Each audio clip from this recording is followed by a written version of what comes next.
अस्सलाम वालेकुम। Doctor Shafia Mudassir here from Silk Skin Clinic Rawalpindi.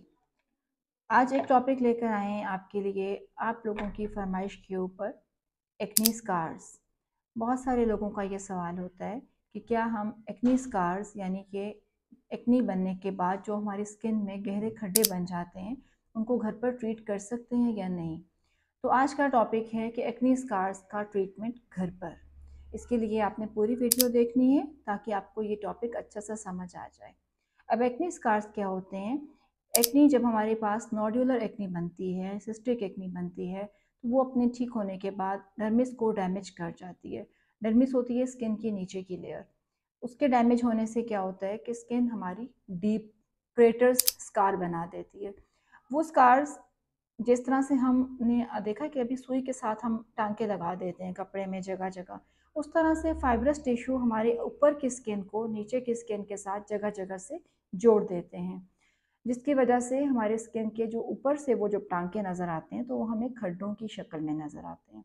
इसकी बहुत सारी टाइप्स होती हैं, आपने सुने होंगे, ice pick scars, box scars, rolling scars, different किस्म के स्कार्स। लेकिन नीचे से इनका जो फंक्शन हो रहा होता है वो काम एक हो रहा होता है कि वहाँ पर वो फाइब्रस टिश्यू के साथ रुक जाते हैं। डिफरेंट ट्रीटमेंट्स के साथ डिफरेंट स्कार्स ठीक किए जाते हैं। अब सबसे पहले हमें इसमें क्या चाहिए? सबसे पहले, अब जैसे कि मैंने आपसे बात शुरू की कि टांके लग जाते हैं यानी कि फाइब्रस टिश्यू बन जाते हैं। अब ऊपर से तो हम जितनी मर्जी ट्रीटमेंट करते जाएं और वो फाइब्रस टिश्यूज़ को ब्रेक ना करें, तो फिर उस एक्नी ट्रीटमेंट का, स्कार ट्रीटमेंट का कोई फ़ायदा नहीं है। इसलिए कि हम क्या करते हैं कि हम आपकी स्किन को सबसियन का ट्रीटमेंट देते हैं। सबसियन में क्या किया जाता है कि उसकी स्पेशल नीडल के साथ स्किन के अंदर के वो फाइब्रस बैंड्स को ब्रेक कर दिया जाता है। जब फाइब्रस टिश्यू को ब्रेक करते हैं तो हमारी जो स्कार है वो लूज़ हो जाता है। लूज़ होने के बाद अब हमारे पास काम आ जाता है रीसर्फेसिंग का। रीसर्फेसिंग के लिए बहुत सारे मेथड्स हैं। CO2 fractional laser, radio frequency with micro needling, PRP, बायोफिलर्स, HA fillers, और अब हमारे पास स्टेम सेल्स भी मौजूद हैं। स्टेम सेल्स कौन से सेल्स होते हैं? जो कि आपके नए सेल्स बनाकर नई डर्मिस बना देती है।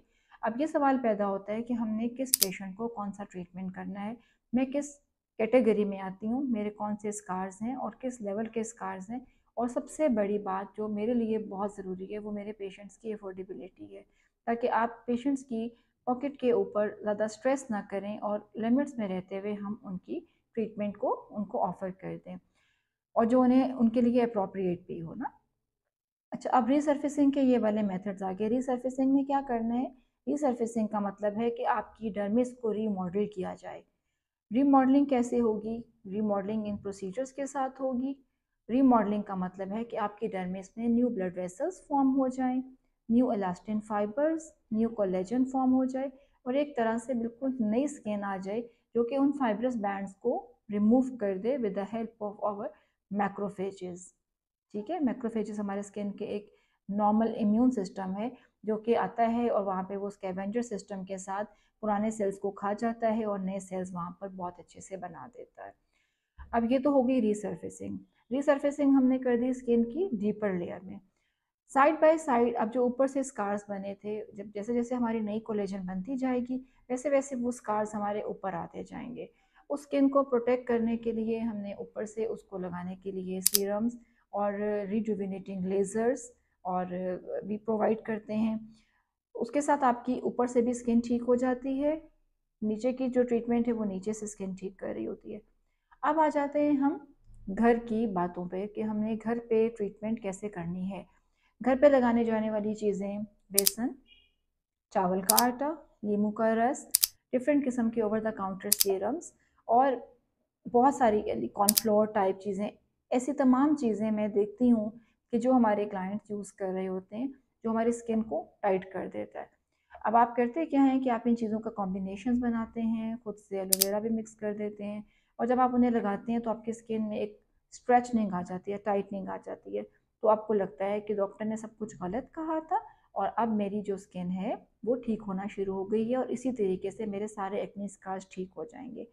वक्ती तौर पे स्किन आपकी टाइट हो जाएगी, कुछ अरसे के बाद वो टाइटनेस ख़त्म हो जाएगी, सारे स्कार्स वापस आ जाते हैं। ना सिर्फ स्कार्स वापस आएंगे बल्कि उसके साथ और प्रॉब्लम्स भी ले आएंगे, जिसमें कि स्किन का पत्ती होना, स्किन का इरिटेट हो जाना, इरिटेट होने से वहाँ पर समटाइम इरिटेंट एक्जिमा बन जाना, पोस्ट इन्फ्लेमेटरी हाइपरपिगमेंटेशन बन जाना और फिर उसके बाद निशान छोड़ जाना, मिलाज़मा बन जाना और नहीं तो कुछ और इरिटेट होकर आपकी पुरानी एक्नी जो कि अब सो चुकी थी, ख़त्म हो चुकी थी, वही वापस आ जाए। इसलिए एक्नी स्कार्स के लिए अपनी स्किन के ऊपर टाइम वेस्टेज नहीं करना और आपने उसमें मेडिकेटेड ट्रीटमेंट लेना है विद योर डर्मेटोलॉजिस्ट एडवाइस। अब हमने स्किन को चूँकि देखना होता है तो हमें उसमें फिर स्किन स्पेशलिस्ट की ज़रूरत पड़ेगी। इसलिए आप लोग ये चीज़ भूल जाइए कि आप एक्नी स्कार्स को घर पे रहते हुए ठीक कर सकते हैं। अपना बहुत सारा ख्याल रखिएगा और मज़ीद आपकी जो भी चॉइस होगी उसके अकॉर्डिंगली मैं नया टॉपिक लेकर आऊँगी नेक्स्ट वीक। अल्लाह हाफ़िज़।